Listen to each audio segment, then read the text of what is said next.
இப்போ ஆண் பெண் வசியம் வந்து பார்க்க போகிறோம். அதில் வந்து காம வசியத்தை பார்க்க போகிறோம். சரிங்களா? ஆண் பெண் வசியத்துலேயே காம வசியம் தான் பார்க்க போகிறோம். இந்த காம வசியம் ரொம்ப சக்தி வாய்ந்த வசியம். சரிங்களா? காம எச்சினி தேவியை வச்சு நம்ம பூஜைகள் மூலயமா வந்து பண்ணி கொடுக்குறோம். சரிங்களாப்பா? அவங்களுடைய ஃபோட்டோ, பெயர், பிறந்த தேதி இது மட்டும் இருந்துச்சா வச்சுக்கோங்களேன், சொன்ன டைமிங்கில் சொன்ன நேரத்தில் ரிசல்ட் கொடுத்துருவோம்ப்பா. சரிங்களாப்பா?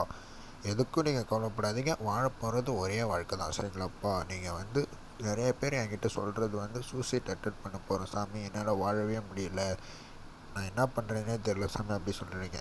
நீங்கள் எதுக்கு கவலைப்படாதீங்க. நல்லா வந்து யோசிச்சு பாருங்கள். நம்ம வாழ போகிறது ஒரே வாழ்க்கை தான். சரிங்களா? இன்னொரு வாழ்க்கை வாழ போகிறதில்ல. எல்லாத்துக்கும் பூஜைகள் மூலயமா தீர்வு இருக்குது. சரிங்களாப்பா? எதுக்கும் நீங்கள் கவலைப்படாதீங்க. அவங்களுடைய ஃபோட்டோ, பெயர் மட்டும் நீங்கள் அனுப்பிவிட்டு நான் பூஜைகள் மூலயமா வந்து தீர்வு நான் எல்லாருக்கும் கொடுத்துட்டு தான் இருக்கேன். சரிங்களாப்பா? இந்த வசியம் செய்கிறவன்ட்டு கால் பண்ணுங்கள். கால் எடுக்கலைன்னா வாட்ஸ்அப்பில் உங்களுக்கு என்ன பிரச்சனைன்னு தெளிவாக பேசி அனுப்புங்கப்பா. நன்றிப்பா.